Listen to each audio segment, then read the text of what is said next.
joining us. What do you expect from Jake this season?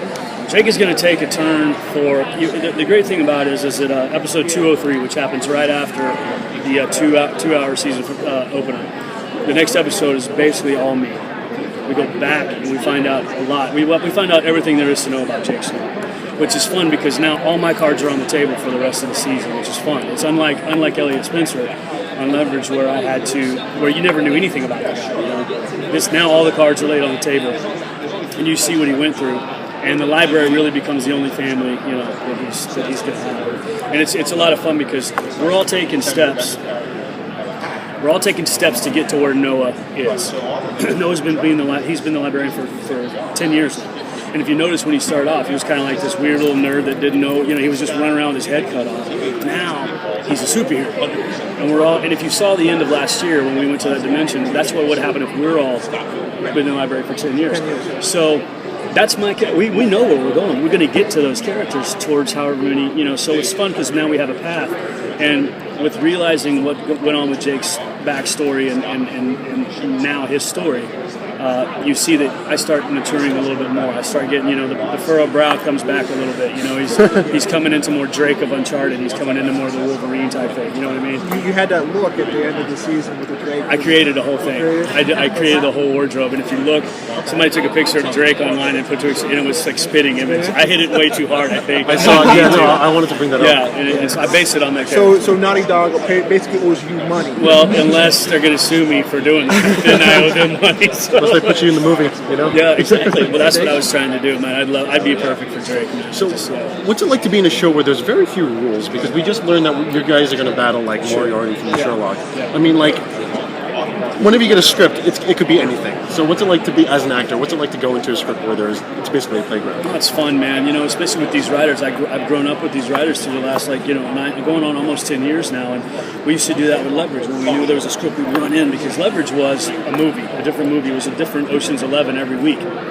So you never knew what was going to happen because it was the strangest thing in TV where we kill everything that we're at. We walk away with no record or fingerprints whatsoever. And so you always wanted to see the next movie you're doing. Well, this one is kind of a really, really long movie. So the great thing about this is you don't know what's going to happen. There's no rules, like you said, and you never know who the bad guy's going to be. So it's a lot of fun to get into the script and find out which fictional character we're fighting this week and what's going on. And that's really, there's a lot of fictional characters that come to life this year.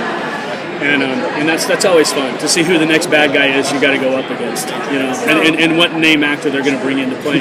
So if you have a wish list, who would you bring in that they didn't bring in this season? Oh man, I got my dear friend Marshall Teague that I would love, the bad guy in Roadhouse. I mean I've fought him, like we've done 3 movies together. I've fought him so many times, and he's such a great guy. He's one of my dearest friends. I like to, I put in a call to Robert Englund. Nice. I put in a call to Lance Henriksen. That we all did a movie together. So I'd like to see Lance come in. I'd like to see Lance come in as somebody. I don't know, just fire and brimstone that he puts on screen. He owes me a favor.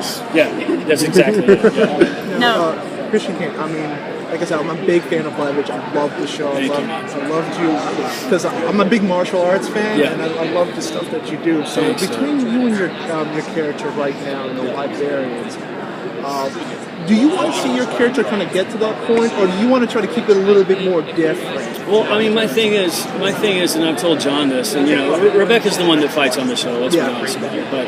I'm like, why would you do Mad Max and hire Hugh Jackman and make him a paraplegic?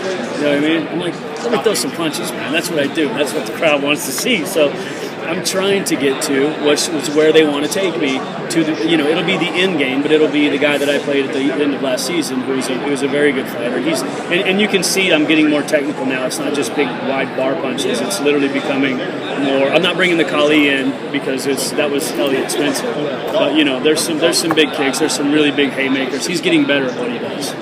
So I like that. I like the fact that John Rogers told me, he said, if I just put you in, everybody thinks that I put you in this thing because you're going to fight. He's like, I really wanted to showcase some acting. And I was like, that's cool, but I still want to fight. He goes, you'll get there. And it's the same thing Joss Whedon told me on Angel. I said, this sucks, man. Every girl on the show's beating me up. Everybody's flying around on cables. Everybody's like biting people, and I'm sitting here in a suit with one hand. And he said, trust me. So I was in New York. I was doing Taxi. with Jimmy Fallon, Queen Latifah, and he called and said, "Hey, you want to come back?" I said, "Yeah, I do," but I said, "I don't want to get beat up by any more people." And he was like, "Just trust me." I said, "Okay, what's the first scene we filmed?" Spike throwing me around the script joint. I'm like, I looked over and I go, "God dang it, Josh." Yeah. He's like, "Trust me." And of course, at the end, I become a badass. I get to fight Angel, all that kind of stuff. So it's fun because that's what John said. He said, "Trust me." He knows that story. I believe that I'll get to where I want to go, which is always fun being an action hero. You know what I mean? That's what I do. So I think it'll get there. Well, Now you do music. I do you think you'll get to bring any of your musical talents? I don't know. They to just the show? brought that up at the panel, and Dean Devlin had mentioned it and stuff like that. There is a little clip that we did for promotion of the show that's going to come out. Yeah. I think next week where I'm doing some singing, so it's fun. And but I don't know if they're going to let me sing on the show. They won't. Not this year. But I bet you season 3 they'll roll around and something will happen because they got to take advantage of that. You know, just because I've got a lot of it's my fans, but I call them friends and family, the Caniacs, and they love the music, so they would be foolish not to. I mean, and they're starting to see that also the fans want me to fight, so they keep calling it in. So I'm like you, man. I'm on your side, man. It's just Rebecca's doing the fighting right now, so I kind of got to let her. I hope you get to that. Another interesting question I want to ask too. Your character. I remember how your character basically says.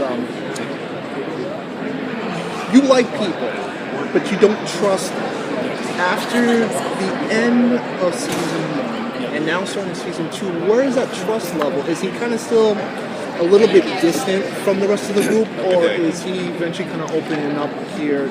I think you'll see in this season that we all have to come together as a family.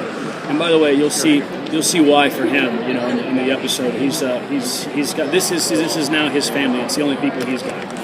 So he makes himself trust him. There's a lot more trust this year within the characters, and I think it really is us having the most fun on screen. I think it bleeds out into the living room, and I think that's why people enjoy the show. This year, honestly, even though I loved last year, I think this year's 10 times better because we had such camaraderie and we had so much trust. Thank